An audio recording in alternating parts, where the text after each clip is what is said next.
Stugotz here. Don't you wish you were at the post office right now?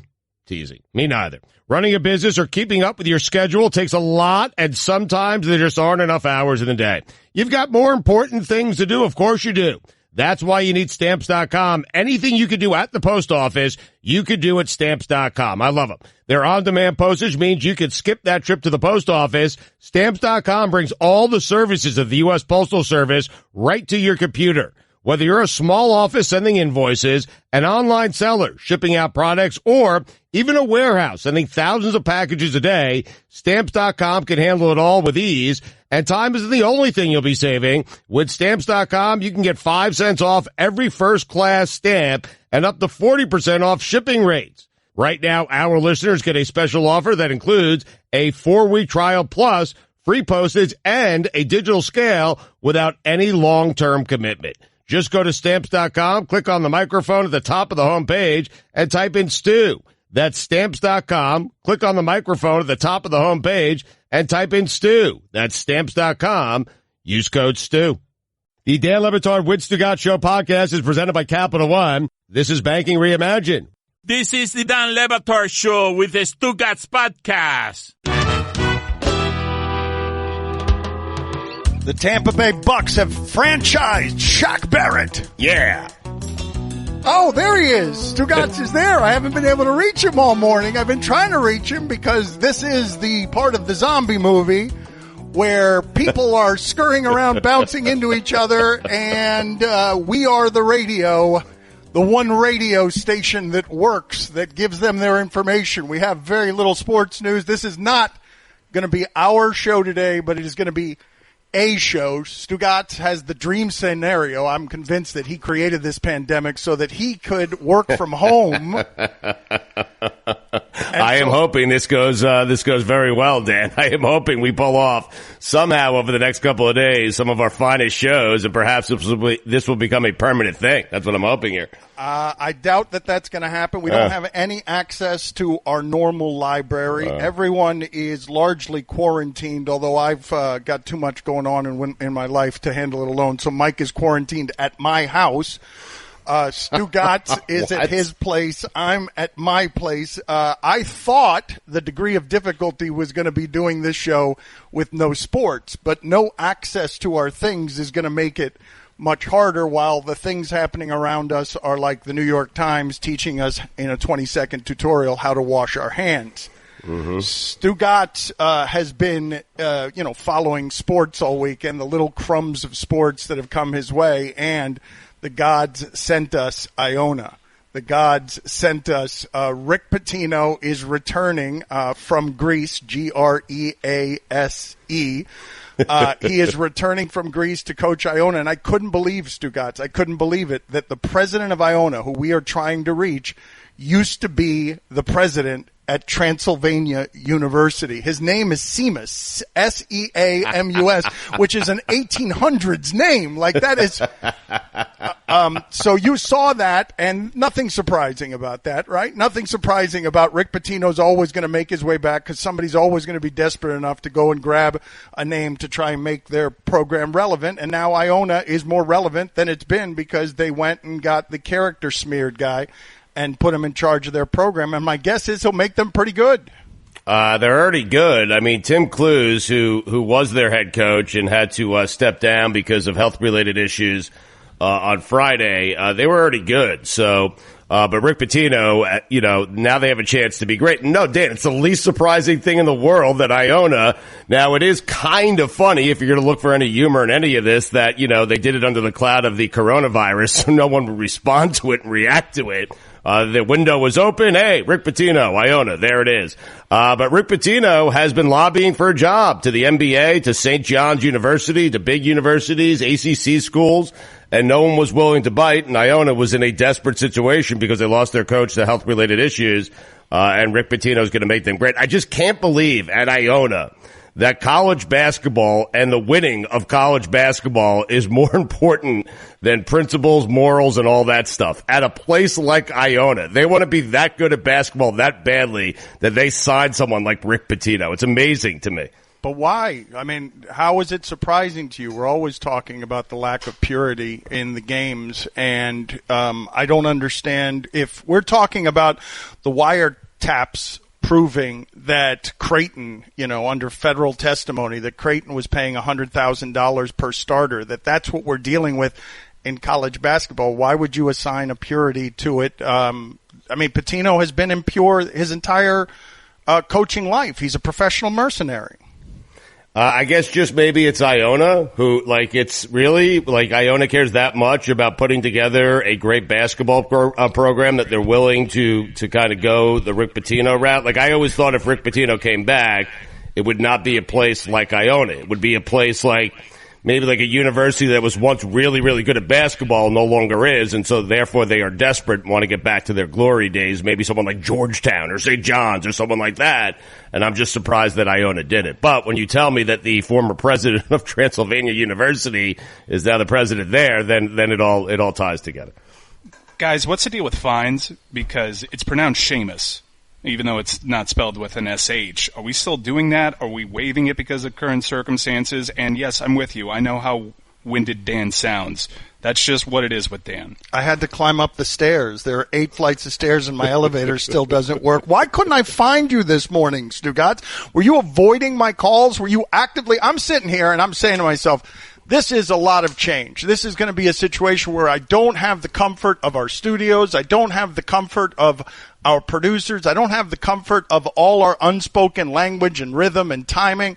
And I'm sitting here. Let me just call my friend Stugotz, and the most consistent thing and stable thing that I can rely on is that you won't be available to me. That I call you and you're not in any way, shape, or form ready to help me do the show, because I can't even ask you, hey, what do you want to talk about today? Because we don't have sports, we don't have a studio, we don't have most of our producers. Right. So Abby sent me out. She's in full panic mode right now, and God forbid she went out and did this, but because it appears that maybe we're going to be in our homes for a while, she realized that we didn't have a lot of food. We weren't properly stocked up, and so she sent me out on a goose chase to all the local Publix this morning. So that's why I didn't I apologize. How was that? Well, no, tell me a little bit about this, because what I noticed the last couple of days is that human beings are awful. And I've known this, obviously, but in times... I'm your co-host, Dan. I know, but in times of crisis, all I'm doing is bumping in everywhere, trying to keep my social distance, but bumping in everywhere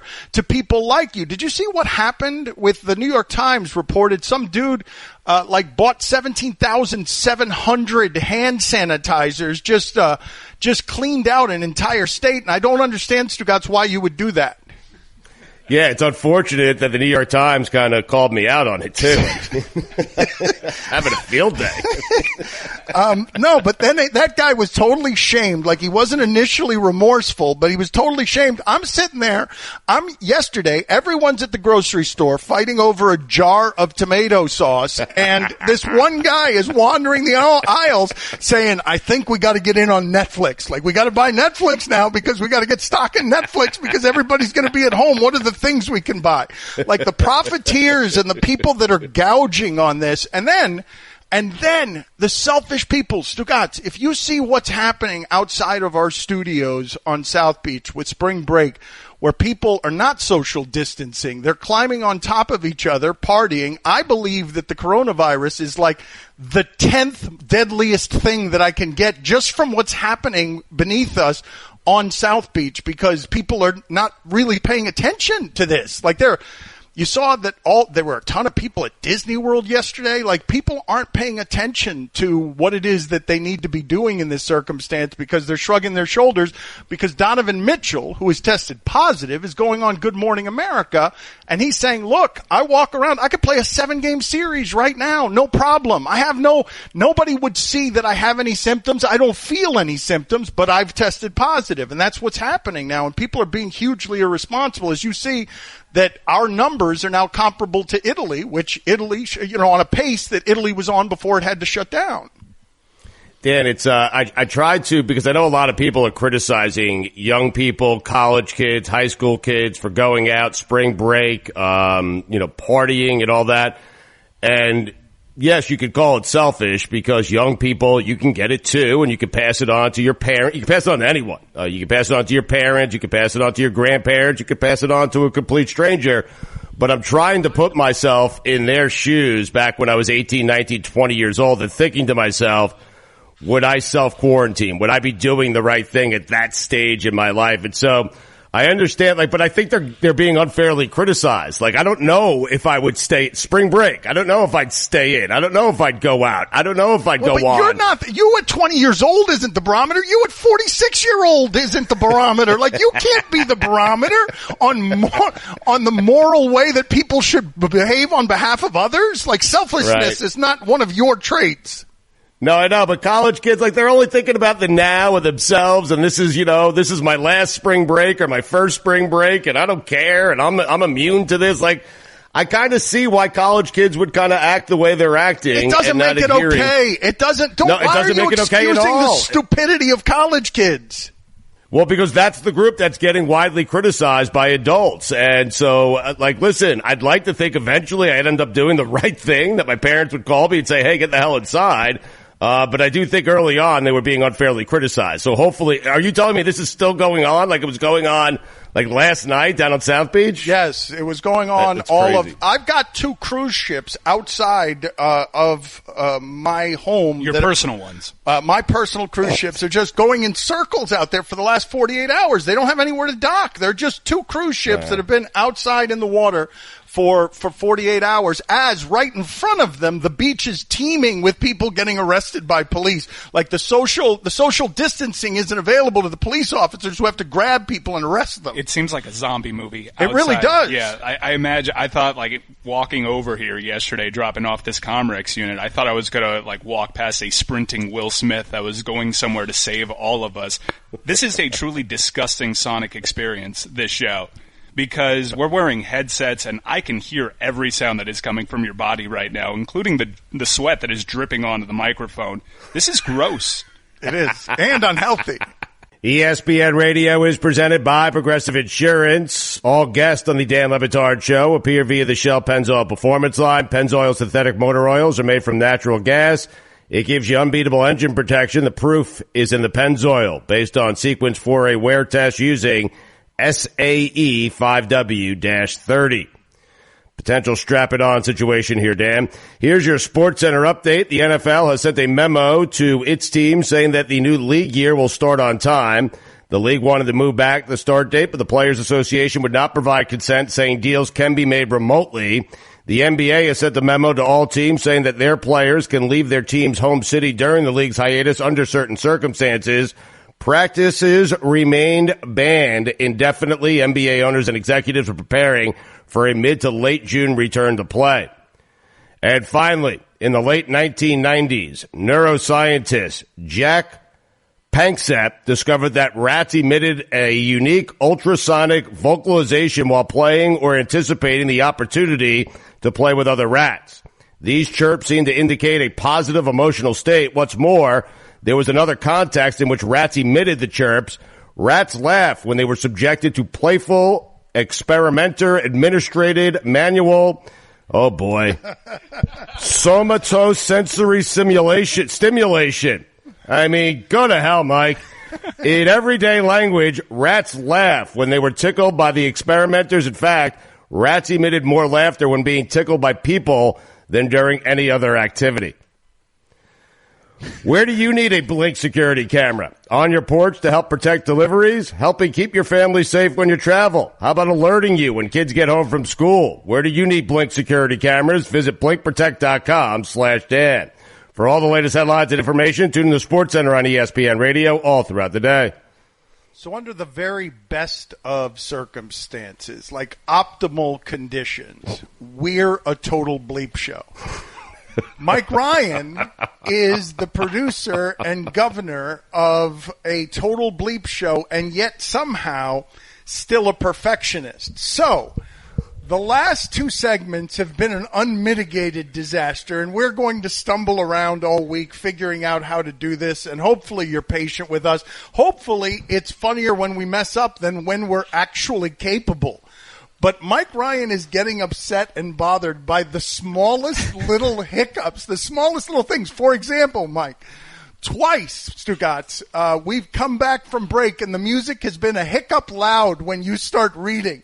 And Mike clenches his fist. And I'm saying to myself, is he not listening to the rest of what's going on here? As we try to do a show for America with Stugotz 90 minutes away, a show that requires rhythm and chemistry and unspoken eye contact. None of our producers are here, and the one incompetent one who called in just totally torpedoed the show when he called in with a bad phone line from beyond. So we ask for your patience as we stumble around here. What was the weirdest thing, though, Stugotz, that you saw this weekend? Because WWE SmackDown coming out to empty lasers shooting across WWE SmackDown trying to do it without fans was amazing to watch. It made me a little sad, but I sort of admired their commitment to entertainment. I watched it, Dan. This was the most I enjoyed wrestling in some time, and I'm looking really forward to today's Monday Night Raw. It's 316, so Stone Cold Steve Austin has to be there. It was refreshing, and I do kind of appreciate that we're willing to take all the precautions necessary, but we still need the wrestling. And they just sort of tout themselves as we're here for you in hard times, and we're going to find out what John Cena has to say to Bray Wyatt. I love it. I'm fine. Was it weird to you? Because it was the shooting lasers and the production value. The people coming out to no noise, no fans, as they did exactly the same intro that they would do if the place was filled with fans. Yeah, and they were trying to figure out how to be a heel when there's no crowd to tick off. Right? So you have one-dimensional wrestlers that are just bad guys, and what are they going to insult? All the fat people in this town? They have to find new inventive ways to be bad. So we'll see. And still, no formal announcement on WrestleMania. Vince McMahon is just going to hold out until someone tells him this can't happen. Dana White's doing the opposite. He's like, everything is going on as usual. Yeah. Everything is going to happen as usual. You guys are going to get Khabib and Ferguson. Did you guys watch the UFC card? Because I did. And did I watch it? Are you kidding me? It never looked so good to me. I don't know a fighter's name. I don't even like the sport. But, this weekend it looked amazing. I had 2 open parlays closed because of that UFC action, so I'm very thankful for it. I am honestly cool with the UFC fighting, and I know that's kind of like a hot take these days. It makes everybody uncomfortable. But I need to make sure that these fighters are getting tested. Yeah, tested correctly. I need to make sure, at least give me that. And there's all sorts of chatter coming out that they weren't really getting tested down in Brazil. That makes me uneasy. We've seen with NBA teams are having more success finding these tests than a lot of people are in their normal hometown. So if we're going to keep pushing through with the combat sports and sort of admitting to ourselves that we have a different standard for wrestling and combat sports, at least get the messaging out there that these people are getting tested. Did you see, Stugotz, that Christian Wood of the Pistons tested positive for the coronavirus after playing the Jazz? He was matched up on Rudy Gobert, and because he was matched up on Rudy Gobert, he ends up testing positive for the coronavirus. I saw that Rachel Nichols tweeted out some sympathy, some compassion about making mistakes to Rudy Gobert, who Bruce Arthur in Toronto is calling the idiot hero, because he really did. He stopped sports. Rudy Gobert has been hugely apologetic. He donated $500,000 because he feels so stupid. We have sound. I don't know how to throw to it. I don't know. I'm scared to throw it to sound in Bristol. We have What's the cue number? We have sound in Bristol of Rudy Gobert sounding hugely apologetic, as if $500,000 doesn't do the trick quite enough. Let's try a trick here, Stugotz. At the height of the entertainment ladder, if I throw it to Bristol right now and ask for some Rudy Gobert, look how nervous Mike is. I think we should gamble on this. All right. I want to find the cut ID. All right, so wait a minute. Hold on. So you want to gamble with Mike? What is the bet? What is the bet you want to put on whether or not Bristol has the sound I need? Are you betting that, yes, they... Yeah! This feels like a magical power to have, where I could just sort of think of a sound and then it appears. Let's see how fast they could find that Ed Orgeron PSA. And just go ahead and play it while we're talking amongst each other, because Ed Orgeron...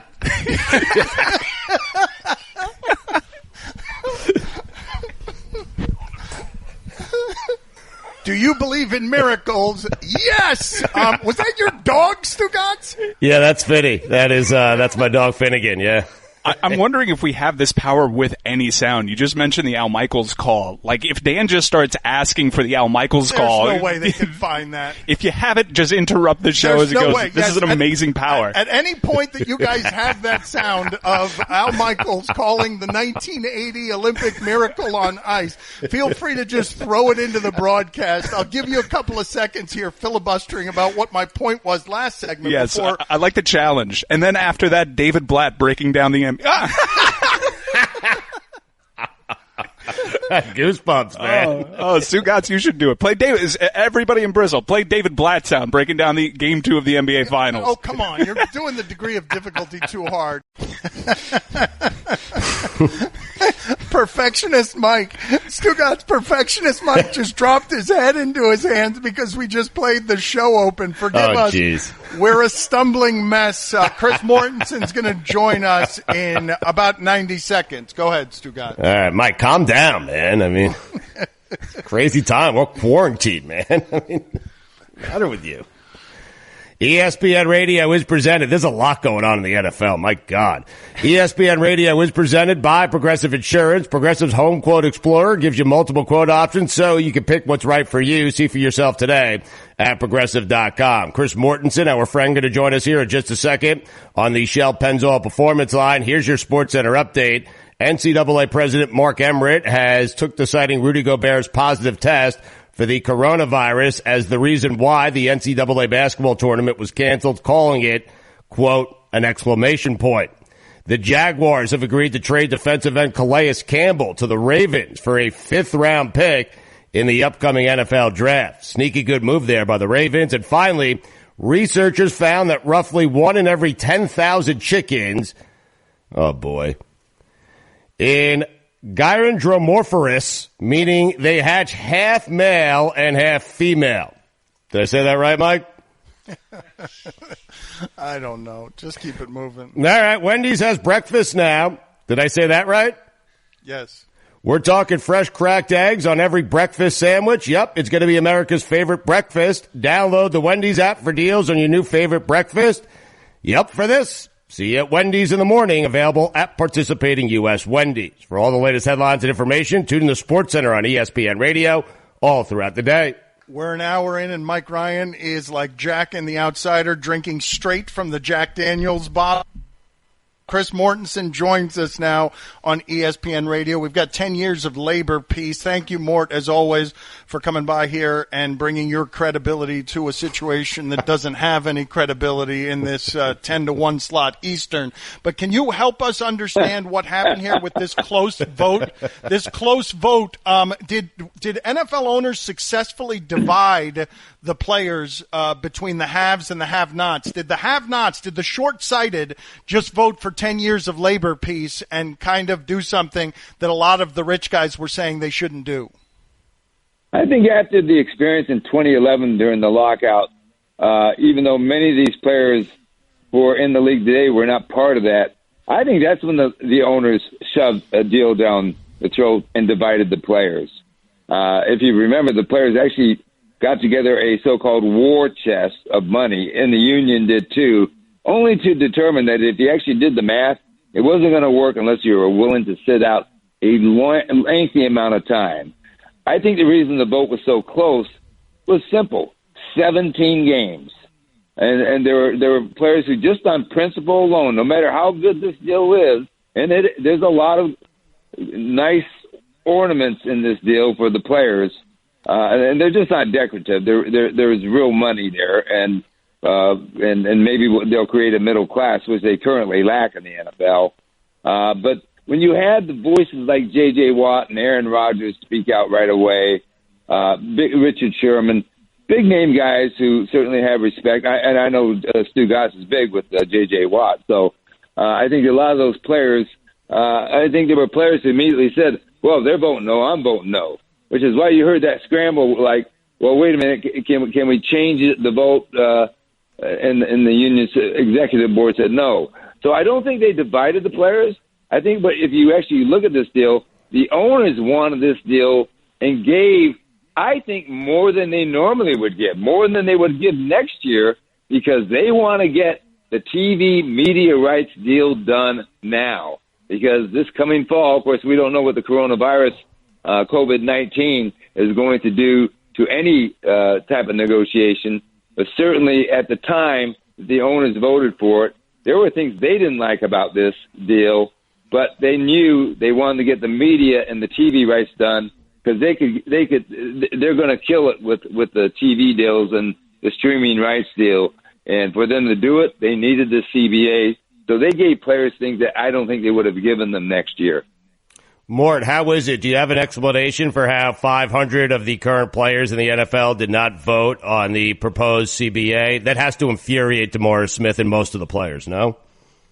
Can you explain to me why 40% of Americans didn't vote in the last election when President Trump was elected our president? No, I can't.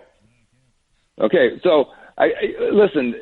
I don't know why some players may just ignore emails or just don't feel like their vote counts. And I know a lot of people that when they vote for elections, whether primary elections or general elections, that they don't vote because they don't feel their vote counts. It makes no sense to me, because the union and D. Smith, the head of the union, they have worked really hard for 10 months. D. Smith and other people with executives, they visited all 32 teams during the season, and sometimes on multiple occasions, to explain the details of this deal and how important it was for them to have a voice. And if you read D. Smith's letter, and you can read it on Twitter, he never recommended a yes or no vote on this deal. So I think that that's just the player. If a player doesn't like the deal, they'll have themselves to blame. But I got a feeling that they're going to like this deal. Just like in 2011, we thought the owners really smashed the players in that deal. And as it turns out, as the last 5 years have gone on, players have done quite well. I also have one theory before I stop. One theory is, I think the people who are in the upper class of NFL players making money, they're the ones who don't like this deal, even though they're going to get a lot of money. Can you explain to us, Mort, what your personal thoughts are on the sheer volume of NFL news and money being thrown around, and how tone-deaf it feels, given everything else going on in America, the world, and in sports? Yeah, listen, we've behind the scenes, we've had this tone-deaf, and optics is the other word that people use. And I'm kind of like, I've gone both ways on it, but here's what I think. Tell me when this is all going to end. Tell me when the coronavirus COVID-19 threat is going to end. One thing you can do is, through technology and telephones, you can strike up a deal. That's how it's done, usually. There's some issues about taking a physical. That's usually for second-tier and third-tier guys. I think that most of the public generally, and this goes back to even when players are making $300,000 a year, when the man on the street, which is a cliche, thought they were being overpaid, they're going to have the same reaction in this, that it's tone deaf to the guy who's not making any money, working for $15 an hour. Otherwise, you tell me when it's going to end and what type of chaos is going to ensue. The money is there. Players who have been waiting, it's the players who want this done. Players who have this anxiety about where they're going to live, how much money they're going to be paid, their next team, our families that we're going to move. They'd like to have a little bit more of a clear answer, take the next step in the process, and that's why we are proceeding as of today. Mort, how do you feel about Ryan Tannehill, $91 million guaranteed, $118 million overall? Is he worth that kind of money? You're worth whatever you can get, just like you, Stugotz. Come on, give me a break. I mean, here's the thing about it. If you look at the contract, technically they can get out of it after 2 years. These contracts that we report in the media, they're technically accurate, but if you go to the details, you can see that some of these players, whether it be Ryan Tannehill or even Jared Goff or other guys, you can see that the teams actually have opt-outs, Jimmy Garoppolo being one, where they can kind of walk away from the deal after a couple of years. And, yeah, they paid a lot of money in the first 2 or 3 years, but they can get out of it. So Ryan Tannehill played great football for 7 games. They like him. They know him. He's young. And so, therefore, on the surface, it looks like a big deal, but it's, to be honest with you, he's going to be under market, most quarterbacks, when the quarterback market finally settles. Mort, what do you make of the chatter that the extra games might be sort of bundled together in some sort of neutral site television package for a streaming giant? I've heard it. I would probably turn the question around to you and ask you what do you feel? It doesn't change what I do. How do you watch games? How do you feel about it? You need to stop asking us questions about how Trump got elected, when the virus is going to end. We ask you the questions. I mean, You're what I'm the worth. expert. I mean, you answer them. Why do you keep throwing questions back at us? Let me rephrase. Because I think you're a Joe fan. So I'll exclude Dan. I think we have Joe fans there because personally, I don't care. Now I will say this: I didn't like a 17-game schedule. I'll give you my opinion. I didn't like a 17-game schedule, but I will tell you this. I think there were owners itching to force an 18-game schedule next year. So on 17-game, how do you do we've heard talk that, hey, 1 year, the one conference will have the normal 8-game home schedule, and the next year the other conference will have a 9-game schedule, and vice versa. I don't know how it works. We know they're going to be independent sites. They're already independent sites, neutral sites that are being played on. And, I don't like the number. I know how tough it is on players, especially guys who are in the trenches, to just be ready to play by Sunday each week because it takes a long recovery. But, if you do the math, and I've heard some people do the math, over an average player's career lifetime, it's 4 more games than they normally would play. Mort, thanks for being on with us. We always appreciate the insight. We could have done without all the questions. Thank you, sir. Talk to you guys. We have you on to fill the time. We've got some really credible Tom Brady reporting coming up next. ESPN Radio is presented by Progressive Insurance. Mina Kimes is going to join us in just a second here on the Shell Pennzoil Performance Line. Here's your SportsCenter update. The Cowboys have tagged quarterback Dak Prescott. The Bengals have tagged wide receiver A.J. Green.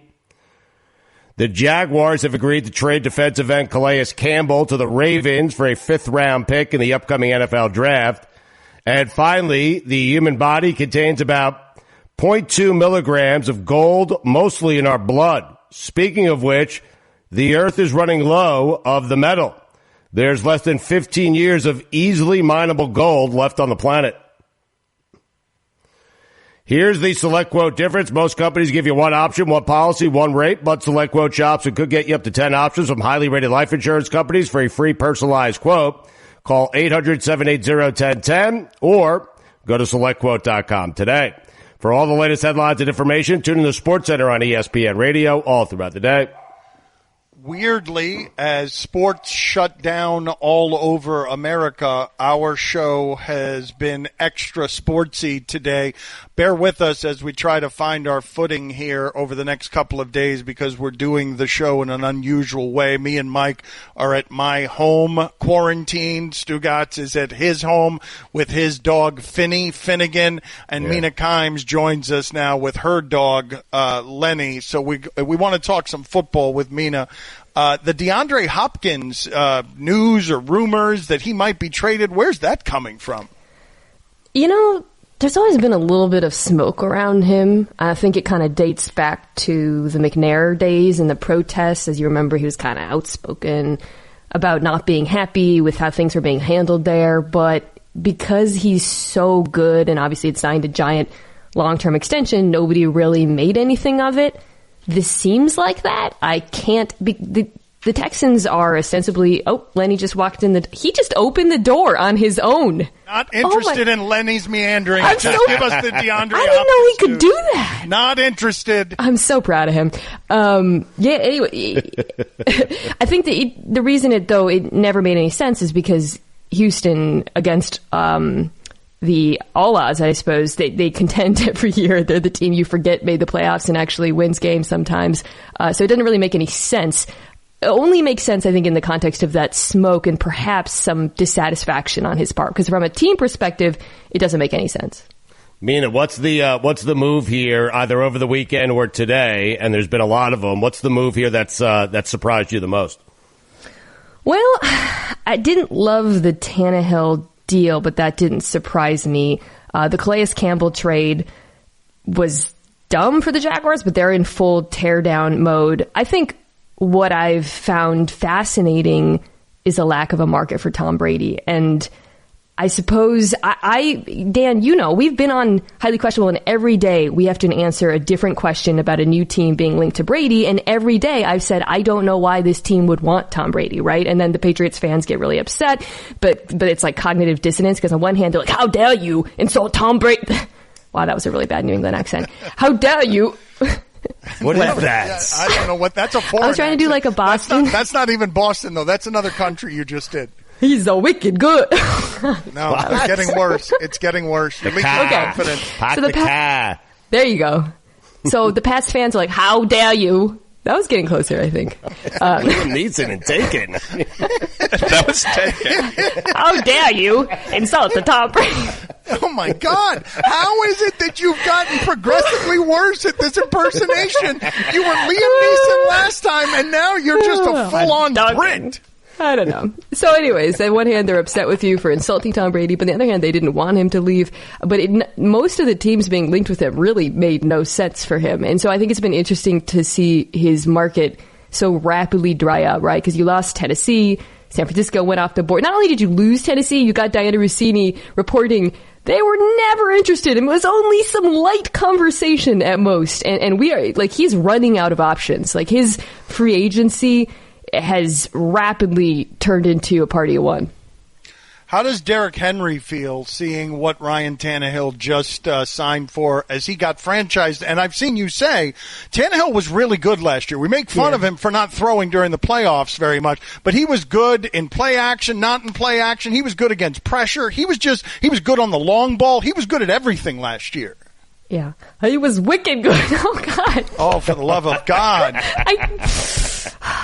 That was a defeated Patriots fan, having seen them beat them in the playoffs, commenting on how good he was. One thing that's perplexing to me is I've seen some people say, well, Derrick Henry carried Tannehill this season, and now Tannehill's getting paid and he's not. Well, we've seen Derrick Henry with other quarterbacks. How good was this team before Ryan Tannehill? Because you got the control test, guys, right? Like, we saw the impact that he was an excellent quarterback, has on this team. The reason I didn't like the deal for Tannehill, or I guess I was a little bit perplexed by it, was it's basically a 3-year deal. It's a 2-year deal, but the third year kicks in the second year, and it would be cost prohibitive to cut him. So it's a 3-year deal. They really could have just franchise tagged him, which is what I would have done. I wouldn't have tagged Henry. For Henry's perspective, I guess, look, if you're going to pay a running back, pay him a lot of money for 1 year. That's what I'll say. So I don't hate it for Tennessee from that point of view, but I'm firmly against giving running backs long, rich, multi-year contract extensions. What do you think Hopkins would fetch at this point, if indeed he were traded? Oh, my goodness. The baseline is, I would say, at least a first and another high pick. I mean, he's one of the 3 best wide receivers in the NFL. I was surprised that Calais Campbell, I know that a 5th-round pick has value in the NFL, but I was surprised by everything that happened there, that Jacksonville couldn't get more for Calais Campbell, who sometimes feels unblockable to me. Yeah, he's continued to be dominant, even though that defense totally fell apart. I mean, Jacksonville seems to be in total rebuild mode. By the way, the Nick Foles contract is like the closest thing you have in common to the Tannehill deal, and you can see how badly, like, if you bet wrong on the guy who was good for 1 or maybe 2 seasons in Foles' case, it was really just postseasons, things go south really, really quickly. We saw how quickly that Super Bowl caliber defense that carried Bortles, the last guy they bet wrong on, all the way to the AFC Championship, how quickly that falls apart. And I think you've seen that in Jacksonville. Like, they are in tear-down rebuild mode at this point. I can't believe they couldn't get more for him personally, but this is why good teams like Baltimore stay good and teams like Jacksonville stay bad.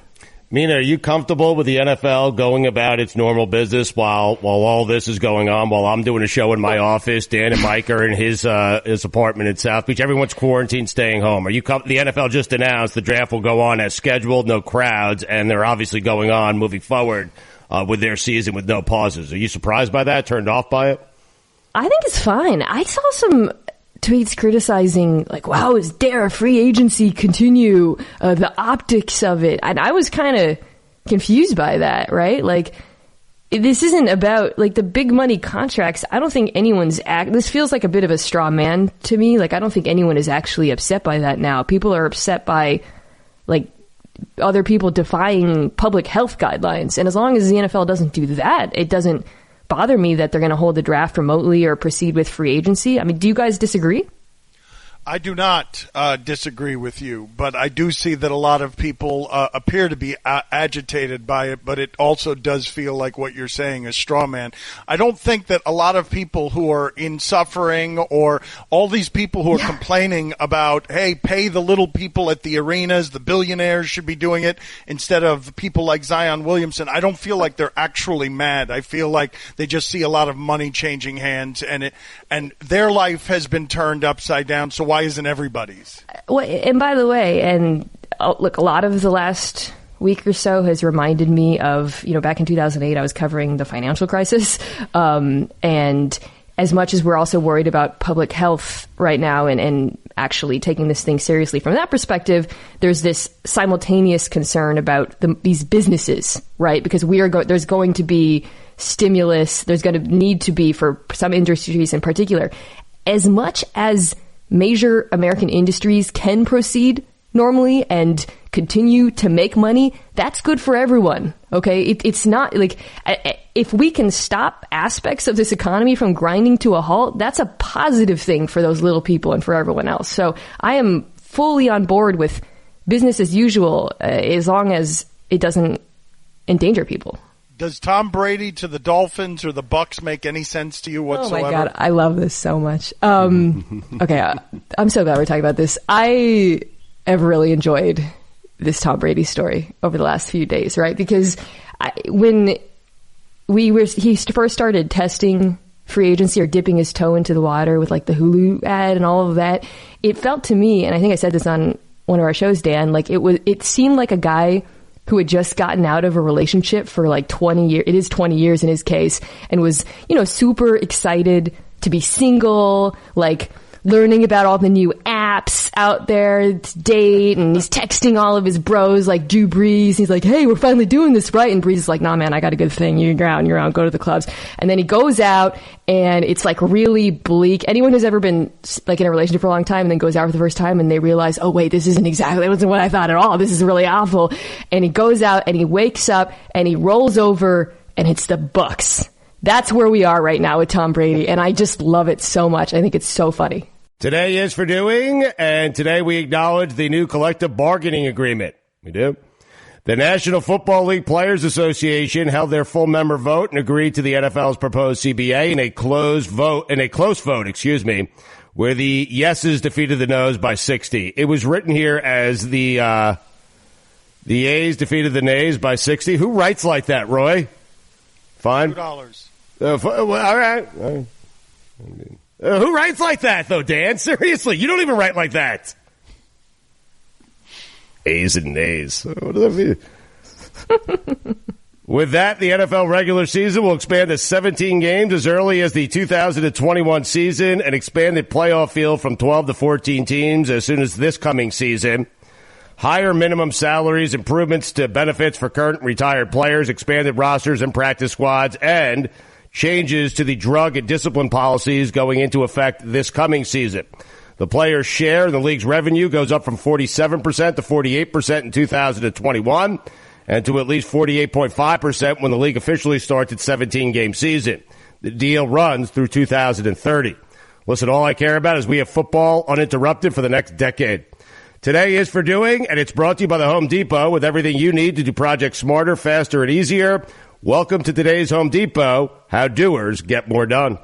We request your patience and your mocking as we try to find our footing over the course of the week, doing the show in a weird way. Me and Mike are at my place. Stugotz is at his place, and a tweeter writes in toward Mina Kimes. Oh, no. Why does Mina Kimes' Boston accent sound like Arnold Schwarzenegger?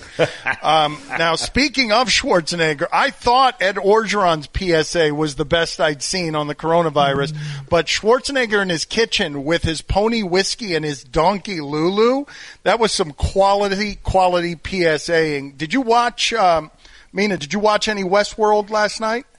Yes, sir. I was driving on the pike, then I banged a Yui to turn around and watch my shows. Oh, God, hand me the clicker. It's so bad. It's profoundly bad. It's the worst impersonation I've ever heard of anybody. Thank you so much. I've always wanted to be the worst at something. All right, Stugotz, you got me. Your Christopher Walken is indeed worse than her Wait, Boston bring it back. accent. Stu, let me hear the Christopher Walken. I was just trying to help Mina out there. That's all I was trying to. Come on. Come on. The watch. The watch. Oh, wicked pisser. Can I say that? I gave up. A little late to be asking that. I gave up on Westworld after like 7 or 8 episodes. It was too confusing. Okay.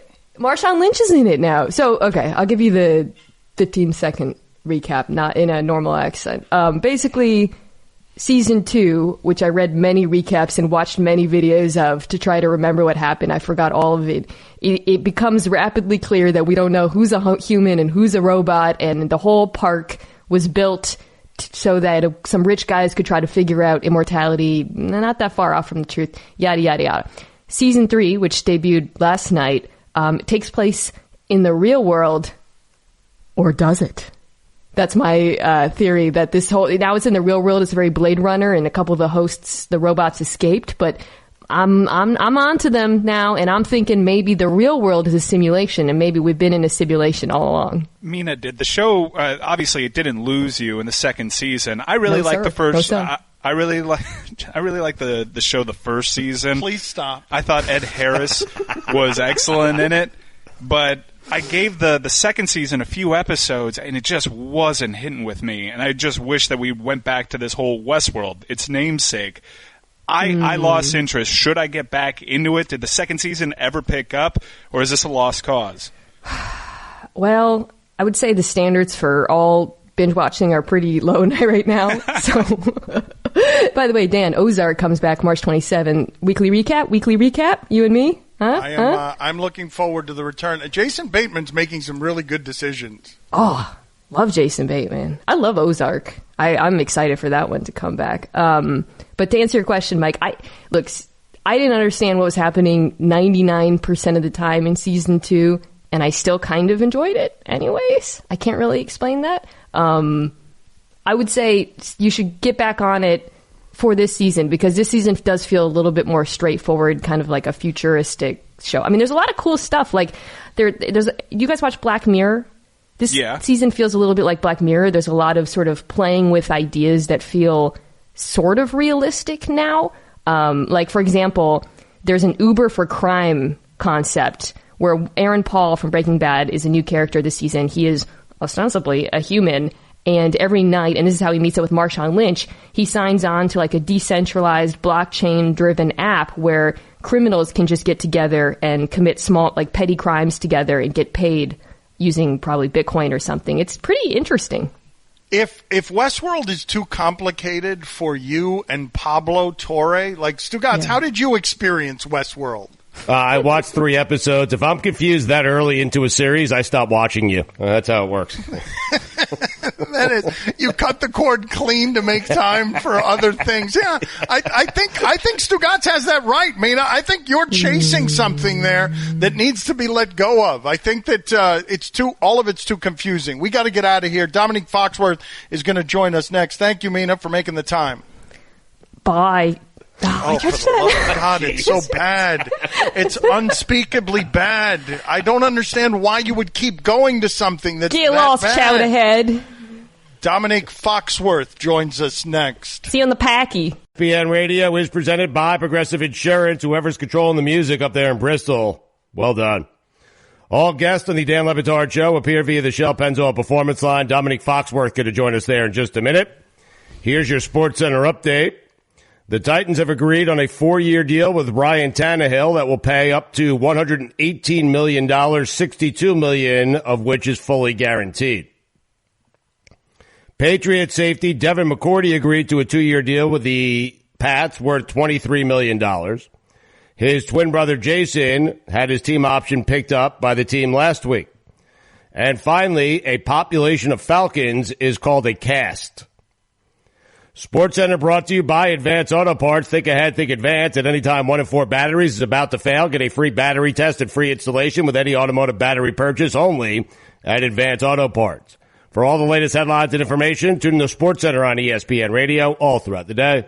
So Stugotz says whoever's choosing the music up there in Bristol, well done. But Perfectionist Mike, who chose a weird show to be a part of as a perfectionist, was upset again about how loud the music was, ignoring that this has been a total bleep show entirely today. No one could hear you last segment, Stugotz. You were talking and we could hear you, but we were the only people who could hear you. So we're going to bring in Domonique Foxworth now. We're going to figure this out. Hopefully you enjoy the stumbling around. Usually you guys, when we give you our vulnerability, you trample it and mock it. So hopefully you are enjoying what a bleep show this has been today. And we're going to try and figure it out in the coming days. And we probably won't. So Domonique Foxworth joins us now to talk about this CBA. Help me understand it, buddy, because I don't want to read 450 pages. And I don't really understand why the vote was that close and who won and who lost. So you, as somebody who, you did this once upon a time. You were a player rep. You were the head of the players union.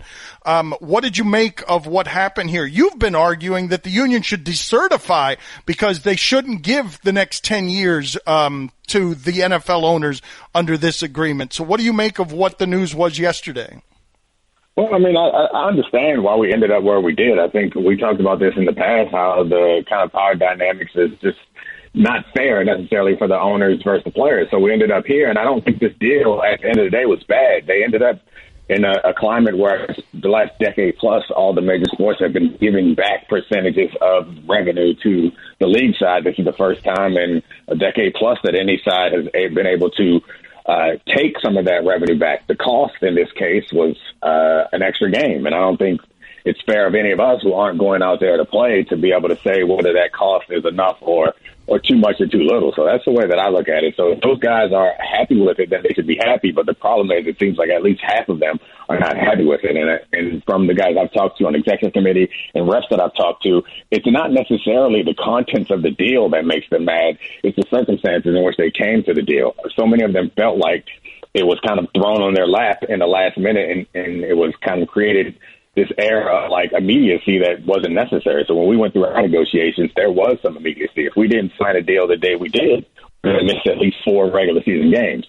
And we signed that deal the summer before the season started. We're now a year and a half before the end of the expiration of the next CBA. And I think that's why so many of the players and executive committee guys were frustrated with this deal. So it's not that the deal was bad necessarily. It's just that they felt like it could have got better and they had more time to negotiate. What specifically did you like for the players? Well, I think the only thing you can point to be really proud of is the gain in revenue share. So they can get up to, I think, 48.8% of all revenue if the TV deals go as well as can be expected. Prior to that, it was 47%. So that's a significant amount of money. And people who I talk to think that because of this deal and because of how big the TV deals are going to be, that the salary cap by midway through this deal is going to be up near $400 million.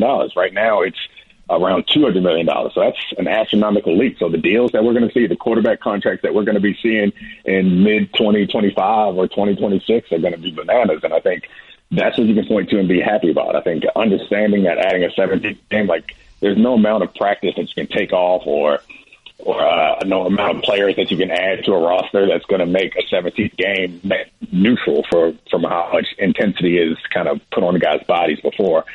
And compared to what we have a game, so that I think certainly not a win for players to add a game. This is more work and more risk and more danger because there will be guys who in that 17th week will have some sort of injury that's going to impact the way that their careers go forward, and that to me is unfortunate. But again, you don't get these games without paying some price, and the price sometimes is a lockout or a strike. In this case, the price is adding an extra game. Domonique, is it normal to have 500 players not vote on the CBA? Is that normal? Well, the way we did it last time, we kind of had everyone involved. Everyone was in their team meeting rooms when we called them with our recommendation. And as executive committee, we had a unanimous recommendation. And then they kind of came back. All the teams voted unanimously to pass it, with the exception of Ryan Clark and the Steelers. Those guys were being different, but they actually had a good reason, because their issue was with commissioner discipline. They had issues with that, and we saw how that got out of hand going forward. So I think when you have anytime everyone's kind of disparately spread out throughout the country, and it's their responsibility to log into a site and react to these things and vote, I think it's probably not unlikely. You look at the population that votes in American elections, I imagine that the population that voted in this election for the players is higher than would normally vote in a United States election. So I'm not surprised by it. And if you don't have the information and if you don't care, I'd rather you not vote than just kind of randomly toss a coin and pick one side. You say the contracts are about to be bananas when the television money starts coming in. So Patrick Mahomes is going to get what? A small country? I don't know. It's hard for me to project what Patrick Mahomes is going to get. It's going to be less than he deserves. I can tell you that. That tends to be the case with those big-time guys, because the pressure that's put on them from the franchise tag and all this pressure that's being ginned up now about how star quarterbacks should take less money so they can build around them. Like, that pressure is real, and those guys feel it. So I think he'll get less than he deserves. And the fact that the salary cap is an artificial constraint. So whatever he gets is going to be less than he deserves, but it's going to be more than anybody else has ever gotten. Whenever he gets his second deal, assuming he's still as big as he is now, it's going to be mind-blowing. So it's hard for me to even ask him this. But if we're looking at right now, the salary cap's at about $200 million, and quarterbacks are getting around $30 to $40 million. If it goes up to $400 million, then maybe you can expect those guys to get 60, 80 a year. Domonique, what do you do? What advice would you give to Dak Prescott? Go ahead and play out the franchise and keep doing what you've been doing. He's always stayed healthy and balled out. He'd play out the franchise tag, play it out another year, and then become a free agent. And he might, if he gets to that point, he'll have much more leverage than Kirk Cousins did when he was kind of the last real free agent quarterback. It just doesn't happen that often, and I can't imagine that Jerry Jones is going to let it happen there, but he's putting himself in a position where Dak is going to have all the leverage. While he doesn't have it now, he's going to have it. If he plays through this season on a franchise tag next year, if I were Dak, I would refuse any deal they offered unless it was mind-blowing, and sign the franchise again and become a free agent, assuming that he stays healthy and continues to play. Last question for Domonique Foxworth here with us on ESPN Radio. If the NFL players had taken your advice and decertified, what would have happened next in your mind? When you're giving that advice, right, it is to eliminate the salary cap? No, so decertification is a high-risk, high-reward strategy, and I think it's not even a strategy necessarily. I think that through the history of the union, there was not much progress made. They went on strike, and they tried different ways to create leverage. They decertified the union, and once they decertified the union, that removed antitrust protection from the league. And so the league essentially lost a lawsuit against the players, and the league required that the players reform the union, because once you form a union, you can have things like a draft, salary cap, trades, like all those things that don't exist in regular workplaces. So I think that the power of the union is actually more valuable to the leagues at this point than it is to the players. I think it is, again, it's high risk. There are several things that could go wrong, but I don't know how else you create any leverage. That's how we gained free agency in 92, was because the union was decertified and the league was no longer allowed to operate as a cartel. So it doesn't seem like the players have the appetite for anything like that, so I wouldn't recommend it if it's not something they want. But then you also can't complain about how you end up here, because you're not going to have the leverage you want to get the things that you desire. And I'm not sure that they can do that, because the money's too good for any one player or any group of players to walk away and endure any strike or protracted labor dispute. Thank you for the insight, Domonique. Always good talking to you. Thank you, sir. Thank you. It was a very serious segment with Domonique. Really Yahoo sources are reporting, Chris Haynes is reporting, NBA and the Players Association have reached agreement during the coronavirus hiatus to eliminate drug testing, all drug testing. So we know what some of these players are going to be doing with their free time. Funniest thing from the sports weekend next. ESPN Radio is presented by Progressive Insurance. Jack Nicas going to join us from the New York Times reporter. He'll join us in just a second on the Shell Pennzoil Performance Line. Here's your SportsCenter update. The Titans have agreed on a 4-year deal with Ryan Tannehill that will pay him up to $118 million, $62 million of which is fully guaranteed. Patriot safety Devin McCourty agreed to a 2-year deal with the Patriots worth $23 million. His twin brother Jason had his team option picked up by the team last week. And finally, we know Listerine for keeping our mouths minty fresh.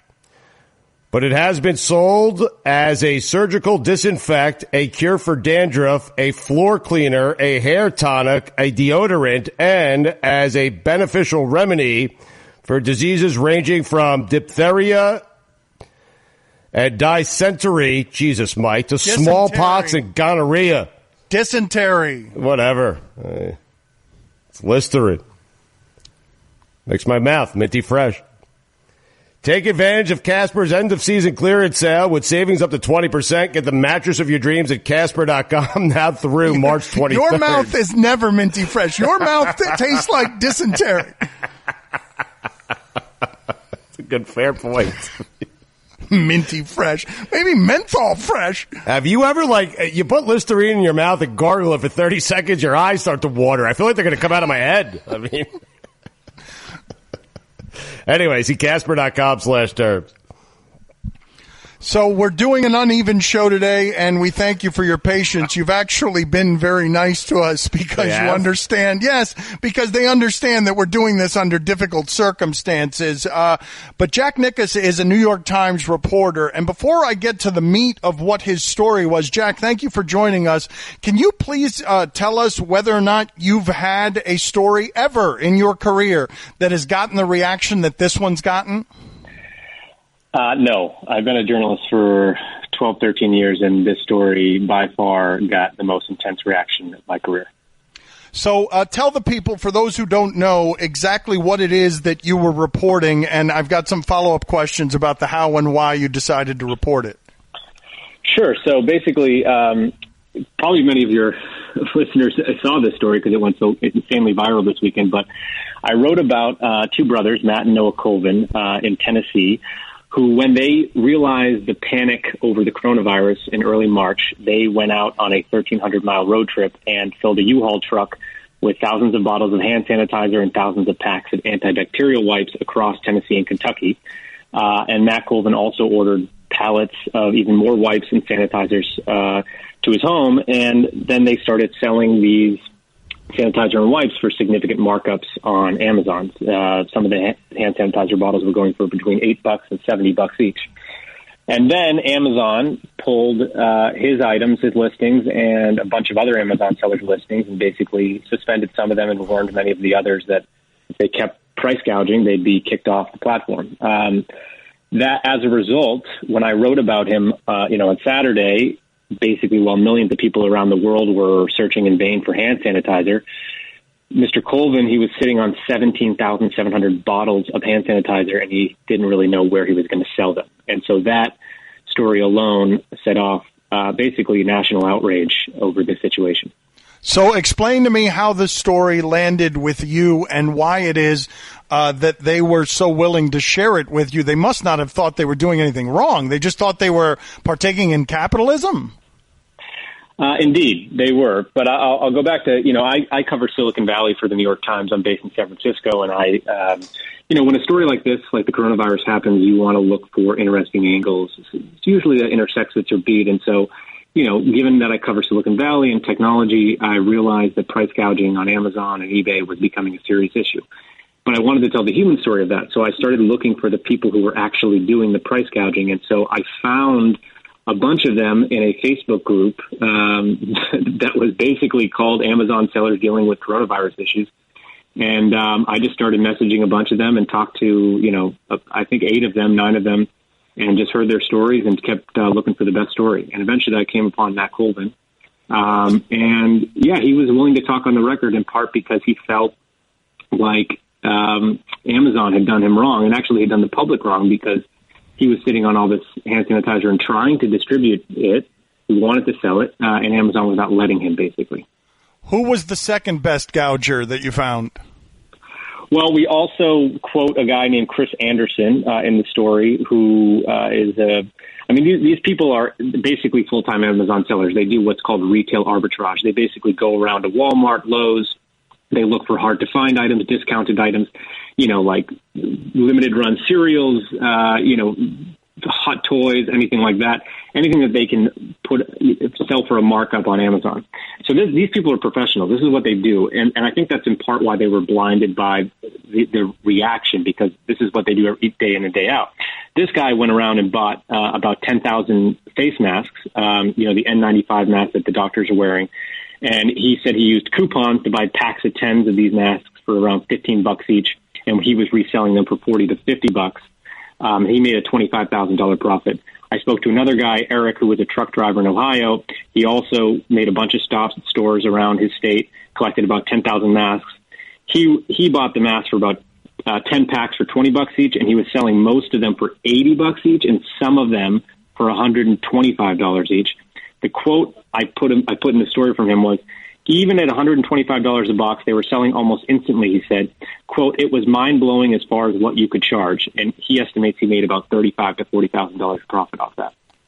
Jack Nicas with us, New York Times reporter. So explain to me how and where this goes from these guys just doing business to these guys partaking in a crime.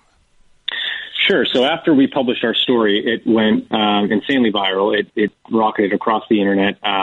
I can't share internal metrics, but the readership was pretty insane for NewYorkTimes.com. It got syndicated across Yahoo, et cetera. I mean, these guys Matt Colvin became an infamous celebrity almost instantly. And within hours, investigators from the Tennessee Attorney General's office were at his house asking him about this. But before that had even happened, I was still messaging with him. And he told me basically, really disgraceful stuff. He was getting death threats. People sending pizzas to his door, really terrible stuff. People telling him that him and his wife and his children should be killed. All really horrible stuff. And obviously, regardless of what you think of his actions, that's really disgraceful. But what happened was he told me, I just don't want to deal with this. I want to donate it at this point. So he was searching for donations. I got a deluge of people reaching out to me about wanting to get access to it or buy it. I connected him with some people, but he basically ended up going with a local church in his community. So that happened on Sunday morning. Essentially, he gave 2/3 of his stockpile to a local church who's going to distribute it to first responders and other people in need in Tennessee.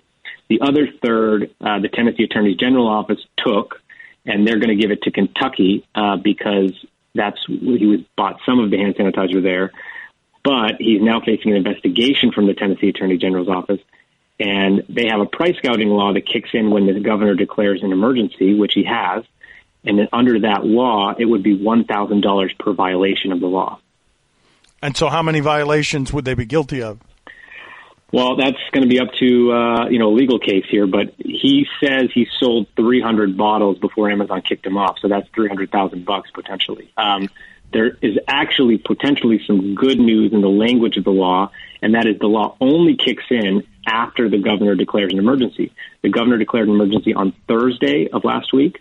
He bought and sold virtually all the stuff before that. So nevertheless, a spokeswoman for the Attorney General's office said that they would still seek any penalties they could under the consumer protection laws in the state. I know you aspire to objectivity, but just in saying that he was getting some vile stuff, do you feel bad for him, for his ignorance? Oh, man.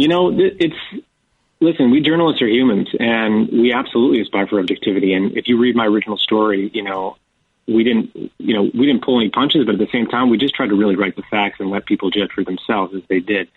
At the same time, I told a friend today, I said, I just wish the hatred on these price gougers were more evenly distributed across all the price gougers across the nation, because it wasn't just this one guy, but he seems to be bearing the brunt of it. I do feel like people, literally someone went to his house on Saturday night, was banging on his door. And that's just, I think people need to, two wrongs don't make a right here. And so I do feel bad for the guy for the reaction he's got. At the same time, I think he now understands that his actions were clearly unacceptable. Why wasn't there regulation on the front end from Amazon? This is a good question, and we're continuing to see price gouging happen. I mean, this is the story of the internet of the past decade. I mean, all of these platforms, we saw misinformation on Facebook. We see really vile stuff on YouTube. We see Amazon, I posted on Twitter as part of my thread here, Amazon was selling a 4-pack of toilet paper for $75, and this was Amazon itself. A lot of this stuff is algorithmically generated, and there's not proper controls to stop this stuff. And a lot of their actions are retroactive. They oftentimes don't act until the press points it out or consumers point it out. And it's in part because their platforms are so enormous. This stuff is so complicated, and because their business models are designed for enormous growth and therefore they want to create less friction to allow people to sell, to allow people to post, to allow people to put up videos, all that sort of stuff. So this is unfortunately the story of the internet, and we're probably going to see more of this sort of price gouging as this ordeal plays out for us. Super illuminating. Jack Nicas, New York Times reporter, with us on ESPN Radio. Stugotz, what do you have for him? Jack, where do you think Brady's going? I am from Worcester, Massachusetts, and I am praying to the football gods that he is coming back home. All right. I went to Clark University on the bad side of town. You know what I'm saying? There you go. Jack, thank you for being on with us. We appreciate the reporting. Thanks, guys. Appreciate it. Anytime.